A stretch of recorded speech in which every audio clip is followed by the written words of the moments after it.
Term limits. Take a ride on the news cycle. Hi, I'm Philip Blumel. Welcome to No Uncertain Terms, the official podcast of the term limits movement. This is episode 220, posted on August 28th, 2023. Your sanctuary from partisan politics. With the recent senior moments by U.S. Senators Mitch McConnell and Dianne Feinstein, and the upcoming presidential election between Donald Trump and Joe Biden, there's a bipartisan uproar over the gerontocracy, the rule of the aged. As a result, there is a new media and academic interest in the issue of term limits, which means that our phones have been ringing. The best article I've seen recently appeared on August 17th on the realclearpolitics.com site. It was written by the Real Clear Markets editor, John Tamny. The article is worth reading in its entirety. So, here we go. The Term Limits Movement is Alive and Politically Potent by John Tamny. The power of incumbency in politics used to be near absolute at the congressional level. Once elected, the job was, in a sense, yours for life. That was true until 1994. It was then that House Speaker Tom Foley was put out to the political pasture. This was earth-shaking news at the time, realistically the first of its kind since the Civil War. If incumbency brought with it a near-lifetime sinecure, surely the Speaker of the House was thoroughly bulletproof. Thankfully, a then nascent organization by the name of U.S. Term Limits didn't agree. Rather than accept the status quo, U.S. Term Limits made Foley a target. They zeroed in on Foley's disdain for term limits and ran ads in Foley's district that vivified his contempt. Foley's loss was once again a major shock. More importantly, it was a sign that the term limits movement had arrived and that it would be a force to be reckoned with. Indeed, 20 years later, term limit pledge signing challenger Dave Bratt pulled off yet another earth-shaking upset, this time of House Minority Leader Eric Cantor. Cantor, like Foley, similarly turned his nose up to the term limits pledge. Well, what was true in 1994 and 2014 promises to reveal itself as true once again in 2024. Put another way, any rumors of the death of the term limits movement are and were very much exaggerated. What felled powerful political figures back in the 1990s continues to carry with it impressive and well-funded political weight in the 2020s. Consider what happened in Iowa's 3rd District in 2022. At the time, the Super PAC Term Limits Action, TLA, ran television ads against incumbent Democrat Cindy Ashney for refusing to sign a term limits pledge favoring a constitutional amendment. Unfortunately for Ashney, her opponent, Zach Nunn, did sign. Ashney subsequently lost to Nunn in the general election. This past summer, TLA once again threw its weight around, armed with ads saying, quote, politicians and diapers must be changed often and for the same reason. The PAC ran multiple weeks of ads against Representative Claudia Tenney, New York, District 24, Representative Young Kim, California, District 40, and Representative Derek Von Orden, Wisconsin, District 3. Notable about term limits action is that it's not limiting its spending to districts populated by Republicans more favorable to limiting time in Washington. In 2022, term limits action showered Representative Henry Cuellar's district with a substantial amount of television ads as payback for his own failure to sign a term limits pledge. All of which brings us back to the future with U.S. term limits. It, too, continues to make its presence known. This year, U.S. term limits has put up billboards in over 12 districts that have called out candidates for the refusal to connect their signatures to the constitutional pledge. The actions of TLA and U.S. term limits aren't just crucial. They're also highly relevant to the moment we're in. Think about it with Hunter Biden in mind. For more than a few voters are troubled by the revelations about President Biden's son, but it's worth stressing that their concern is over symptoms, Hunter Biden, as opposed to the real problem. The simple truth is that Hunter Biden is a logical consequence of politicians serving without endpoint, as Joe Biden has. Translated, so long as politicians make it a career, so will their friends and family members make a career out of savvy with the ways of Washington. That is why the term limits movement's vitality isn't just important. It's also the only way to limit more scandals of the Hunter Biden variety. In which case, we should be glad that term limits action and U.S. term limits aren't just still around, but around with copious funding. Readers will feel this in 2024 and beyond. Woo! Love it. Well, we at U.S. term limits don't actually chase media attention, believe it or not. We think and strategize about this a lot, and we don't think it furthers our goals. I mean, after all, the voters of all parties already support term limits. So we don't focus on that. We focus on trying to get things done, not just talking about it. But still, it feels good to have the media recognize our efforts.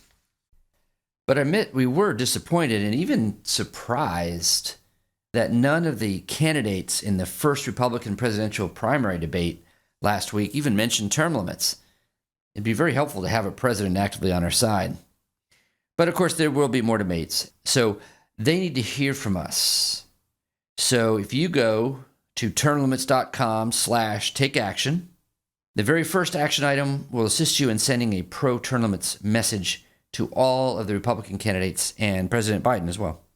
That's termlimits.com/takeaction. This is a public service announcement. In December 2017, a bipartisan panel discussion was held at the U.S. Capitol with two of the most vocal congressional term limit supporters in Washington, Senator Rand Paul and former U.S. Representative Beto O'Rourke. After discussing the benefits of term limits, the Republican senator and Democratic representative agreed that advancing the term limits convention via the states would put a fire under Congress to act. You might recognize the voice of the moderator here, our own Executive Director, Nick Tomboulides. Ken, you mentioned the Article 5 convention. For those of you who are unaware, Article 5 of the Constitution actually gives us two ways to obtain a constitutional amendment for congressional term limits. The first is it can be proposed by a two-thirds vote in Congress, which I think Congressman Blum referred to as the turkeys voting for Thanksgiving. And the second approach is getting two-thirds of state legislatures to call for term limits on Congress, which would allow the states to effectively bypass the swamp here in Washington, D.C. Senator Paul, what do you think of that approach? You know, I'm for it. I've had a lot of supporters through the years that were worried about it, and they said, well, what if it comes together, they'll rewrite the Constitution, and we'll no longer have a Constitution? And my response is, we haven't had a Constitution in at least 70 years that anybody obeys in any kind of form. You know, the courts pretty much quit obeying a strict construction of the Constitution years and years, decades ago. But what I would say is what would probably happen is we would gather legislature after legislature. When we're this close to having a convention, Congress would wake up and that would be the day that we'd pass term limits. Same way with balanced budget. Congress probably wouldn't let a convention happen. So I've become more in favor of letting it go because we need some kind of push. And I also do believe those who argue for it that you can limit people.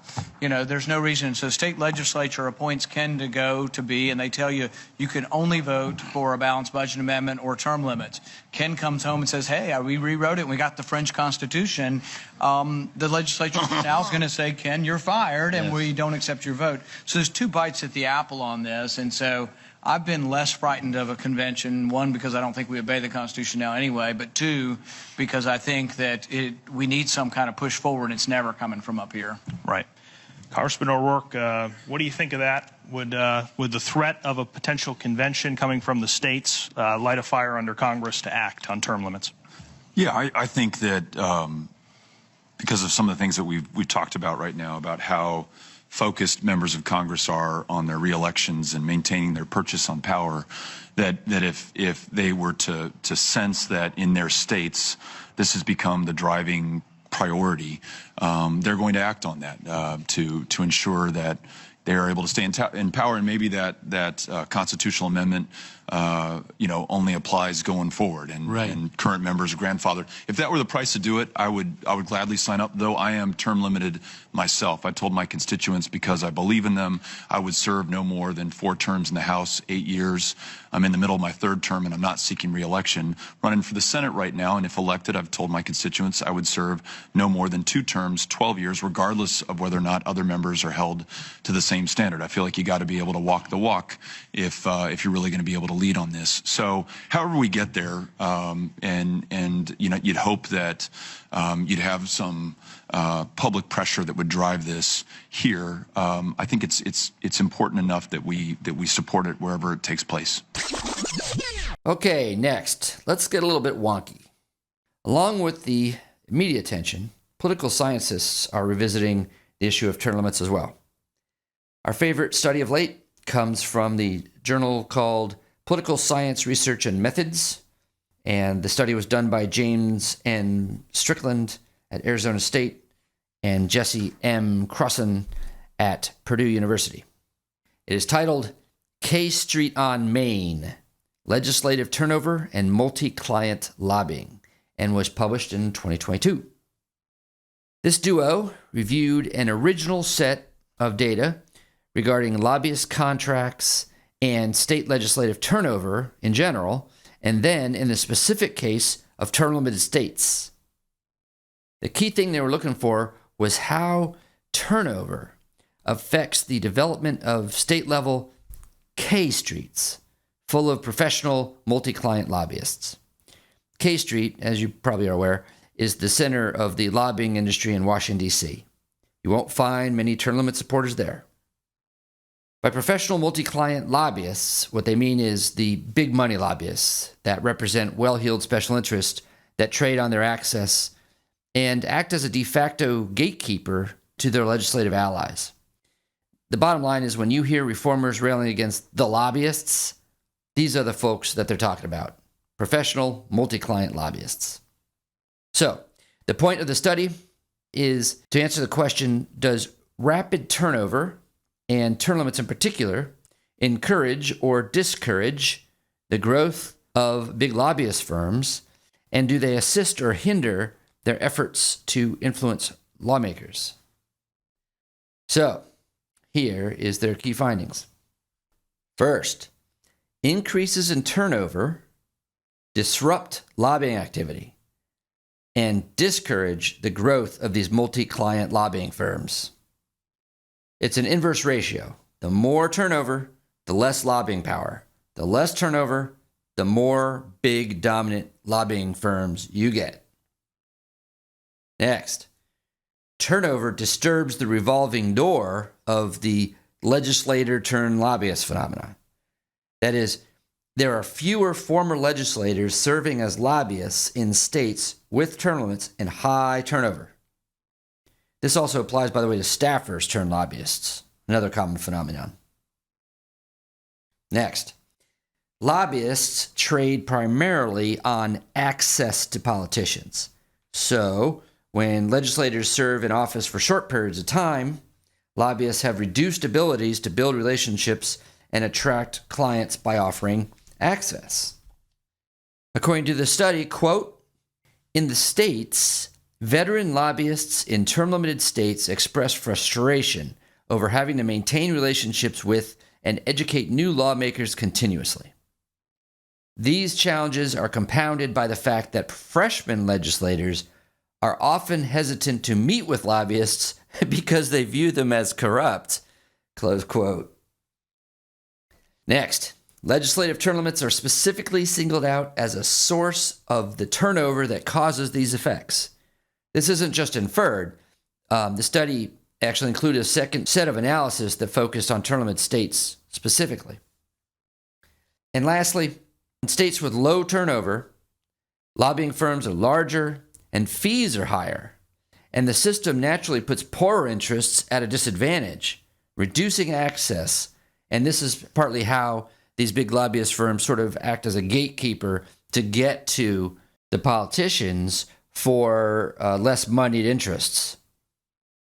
In Washington, D.C., former Congress members and their staffers are amongst the best paid and most popular lobbyists because such long relationships are possible in Washington, D.C. I mean, over decades, 30, 40, 50 years.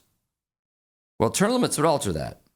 As I read this study's conclusions, we could expect that congressional term limits would reduce the power, influence, and paychecks of these lobbyists. It's no wonder K Street dwellers hate term limits so much and why we need them so badly. By the way, we post all new academic research that we find and polling too at termlimits.com/research.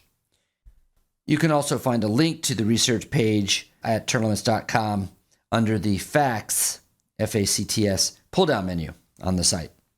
Last, let's finish up with the latest pro-term limits salvo from former South Carolina Governor Nikki Haley. No, she didn't squeeze the issue into the presidential primary debate in Milwaukee last week, as we hoped, but she didn't leave that city before again making the case for term limits to ABC News. We need someone who's going to take America to a better place. And it's time that we had term limits in D.C. It's time that we quit talking about the past, and it's time that we start talking about what the new solutions are for us going forward. Like the show? You can help by subscribing and leaving a 5-star review on both Apple and Spotify. It's free. Thanks for joining us for another episode of No Uncertain Terms. The term limits convention bills are moving through the state legislatures. This could be a breakthrough year for the term limits movement. To check on the status of the term limits convention resolution in your state, go to termlimits.com/takeaction. There, you will see if it has been introduced and where it stands in the committee process on its way to the floor vote. If there's action to take, you'll see a Take Action button by your state. Click it. This will give you the opportunity to send a message to the most relevant legislators, urging them to support the legislation. They have to know you're watching. That's termlimits.com/takeaction. If your state has already passed the term limits convention resolution, or the bill's not been introduced in your state, you can still help. Please consider making a contribution to U.S. term limits. It is our aim to hit the reset button on the U.S. Congress, and you can help. Go to termlimits.com/donate. termlimits.com/donate. Thanks. We'll be back next week. Find us on most social media at US Term Limits. Like us on Facebook, Twitter, YouTube, Instagram, and now LinkedIn.